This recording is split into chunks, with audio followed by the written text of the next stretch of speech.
Məsələn adına hər bir daha salamlayıram. Mən əminəm ki, Rəbb bizi tanımayan bir insanları müxtəlif yerlərdən, müxtəlif bölgələrdən dinləyək, bir yeri bir araya gətirir.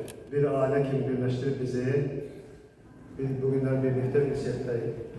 Bu həqiqətən də çox maraqlıdır bizim üçün, mən əminəm. Nəyə görə bunu deyirəm? Mövzu biraz buna yaxın bir mövzudur bugünkü. Müqəddəs yazıda belə bir mövzu var ki, Məsih və cəmiyyət bunun bir-birinə bağlılığı nədir? Bağlılığı varmı və yaxud yoxdurmu? Bizim üçün bunun əhəmiyyəti nədən ibarətdir? Ümumiyyətlə, müqəddəs kitabda belə bir yer var ki, birlikdə oxuyaq oranı. Həvari Pavilin Korinflərə 1-ci məktub 12-ci fəsildə gedir bu yer. İsa Məsihin bədəni barəsində.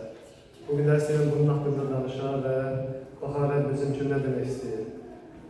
Həvari Pavilin Korinflərə 1-ci məktub 12-ci fəsil açar birlikdə müqəddəs kitablarla hər kəs aça bilər.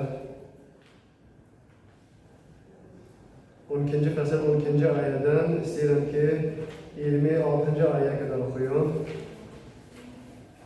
İsa Məsihin bədəni haqqında maraqlı fikirlər var. Burada mən əminəm ki, siz də hər buradan oxumursunuz və tanış ayələr bu yer, bu ayələr. İsa Məsihin bədəni barəsində. Bədən birdir və üzvlər çoxdur. Bədən üzvlərin çox olduğu halda bir bədən təşkil edir. Məsih də belədir. Çünki istər Yahudi, istər Yunan, istər qul yaxud azad, hamımız bir bədən olmaq üçün bir ruhla vəftiz olunmuşuq və hamımız eyni ruhdan içirilmişik. Bədən tək üzvdən deyil, çox üzvdən ibarətdir. Aya, mən əl olmadığıma görə bədənə aid deyiləm desə, bu səbəbdən bədəndən kənar deyil. Qulaq, mən göz olmadığıma görə bədənə aid deyiləm desə, bu səbəbdən bədəndən kənar deyil. Bütün bədən gözdən ibarət olsaydı, necə eşidərdik? Bütün bədən qulaq olsaydı, necə iyi bilərdik? Amma Allah istədiyi tərzdə bədən üzvlərinin hər birini bədəndə yerləşdirdi. Əgər hamısı bir üzv olsaydı, bədən nə vəziyyətdə qalardı? Doğrudan da üzv çox, bədən isə birdir. Göz, ələ sən mənə lazım deyilsən və yaxud baş ayaqlara siz mənə lazım deyilsiniz deyə bilməz. Əksinə, bədənin daha zəif görünən üzvləri daha çox lazımlıdır. Dəyəri az sayıldığımız bədən üzvlərini daha çox dəyərləndiririk, görünməyən üzvlərimizə də xüsusi qayğı göstəririk. Görünən üzvlərimizin isə buna ehtiyacı yoxdur. Lakin Allah aşağı tutulan üzvü daha çox dəyərləndirən bədəni elə düzəltdi ki, bədəndə ayrı seçkilik olmasın. Əksinə, bütün üzvlər bir-birlə eyni qayğı göstərsin. Buna görə, əgər bir üzv əzab çəkirsə, başqaları da onunla birgə əzab çəkir. Başqaları üzvlərdən biri şərəfə çatırsa, başqaları da onunla birlikdə sevilir. Amin. Bu Rəbbin kəlamıdır və biz görürük ki, Məsihin bədəni deyəndə nəyi nəzərdə tutur?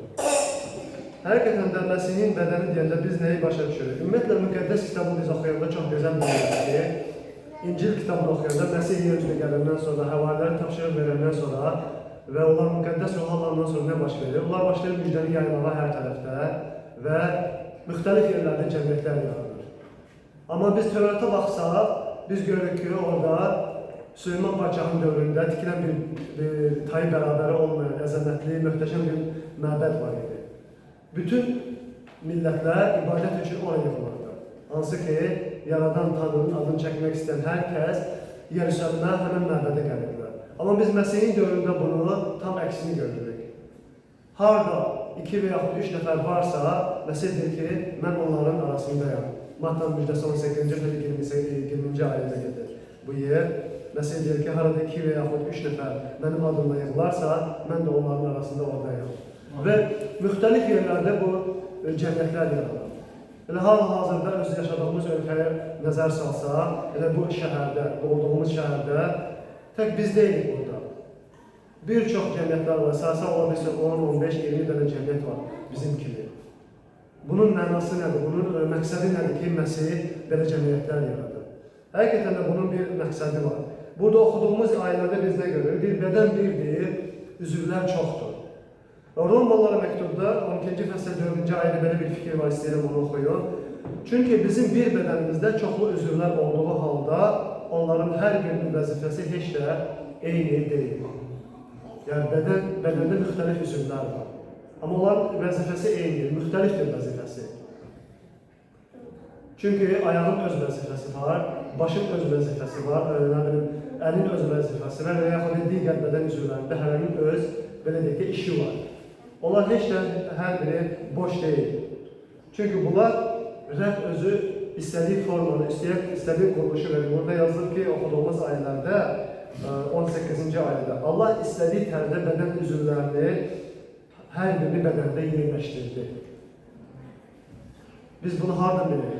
Biz Qayıtsaq yaradılış kitabına, dünyanın yaranmasına, 1-ci fəsilə oxusaq, Allah dünyanı yaradanda həqiqətən də biz bilirik ki, çox gözəl, çox möhtəşəm yaradı. Və hər bir şey yaradanda biz nə görürük orada? Mən qısaca deyirəm, bir açıq müqəddəs yazıdan oxusaq, biraz vaxt uzun çəkər. Deyirəm, birinci yaradanda deyir ki, qoy işıq olsun. Və işıq olur, görür ki, işıq çox yaxşıdır və işığı qaranlıqdan ayırır. Və sonra başlayır digər şeyləri. Yazılır ki, göydəki suları yerdəki sulardan ayıran bir qübbə olsun. Və hər bir şey qoy olsun deyərək ta ki, hər gündə bir iş görür.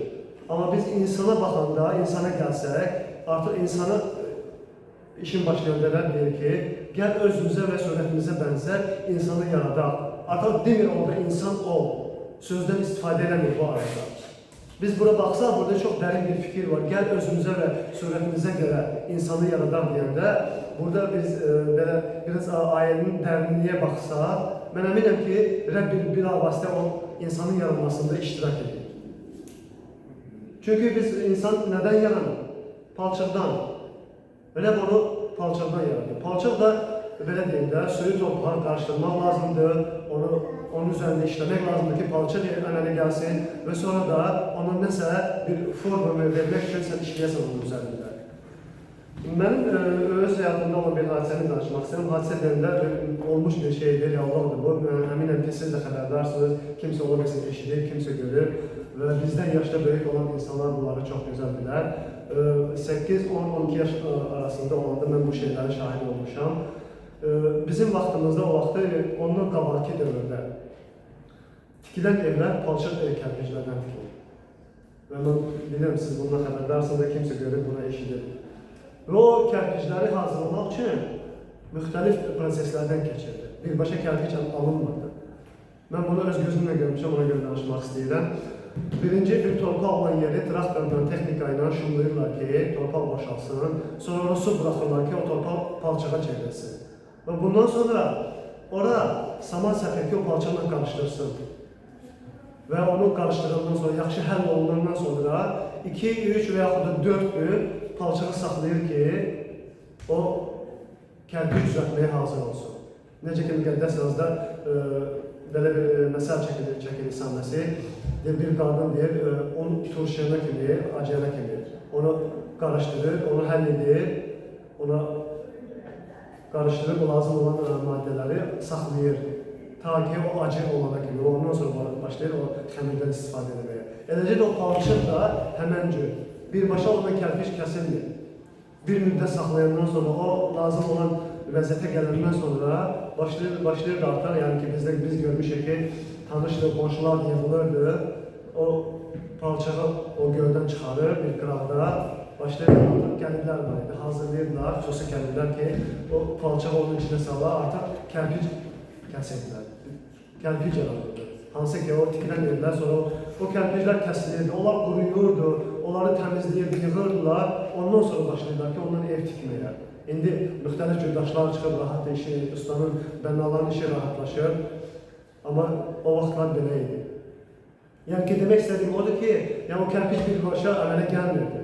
Müxtəlif zəhmət çəkirdi insanlar, əziyyətlərdən keçirdi ki, o kərpici əldə edebilsin.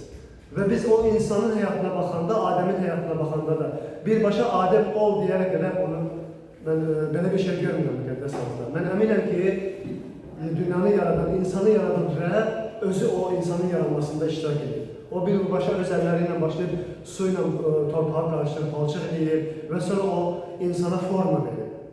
Hansı ki onun başını düzəldib, onun əllərini düzəldib, onun bədən quruluşunu düzəldib və o şəkil verir ona. Müqəddəs yazıda oxuyanda biz bunları görürük. Həm əhd ətiqdə var insanın yaranması haqqında, həm də İncildə bunu deyilir.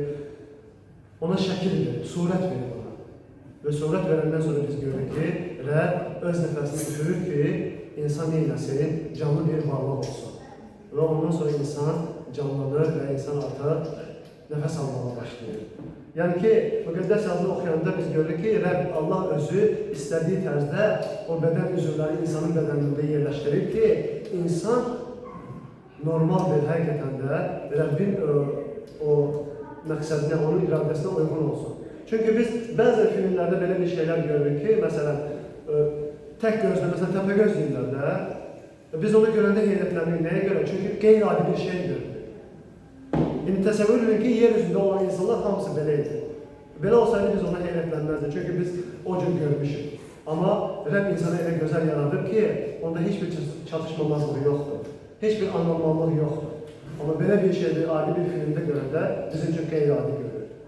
Və yaxud da buna bənzər digər başqa şeylər. Nəsə, həyatda, insanın yaradışında, insan olaraq onun həyatında biz qeyri-adi bir şeyin olduğunu görəndə bizim üçün biz təəccüblənirik. Amma sağlam olaraq Allah insanı elə gözəl yaradıb ki, onda heç bir qeyri-adilik yoxdur. Hər şey çox gözəl bir yerindədir. Ona görə biz oxuduğumuz ayələrdə nə deyir bizim üçün? Yazılıb ki, Allah hər şey istədiyi tərzdə yaradıb ki, bədəndə ayrı-seçkilik olmasın.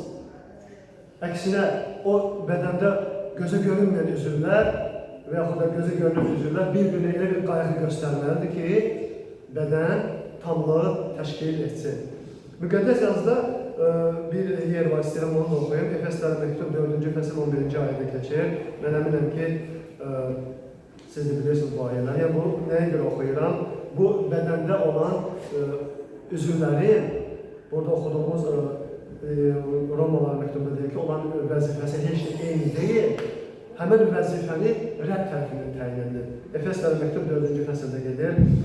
Orada yazılır ki, öz öyrənməsi kimini həvari, kimini peyğəmbər, kimini müjdəçi, kimini çoban və müəllim təyin etdi ki, Məsihin bədəninin inkişafından ötürü xidmət vəzifəsini yerinə yetirmək üçün müqəddəsləri təmin etsin.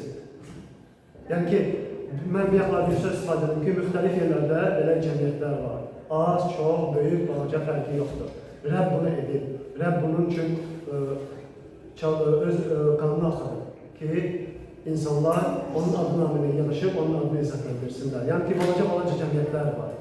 Bunun məqsədi nədən ibarətdir? Burada yazılır ki, özü kimdir o cəmiyyətdə müjdəçi, həvari, müəllim təyin edib ki, müqəddəsləri təmin edir.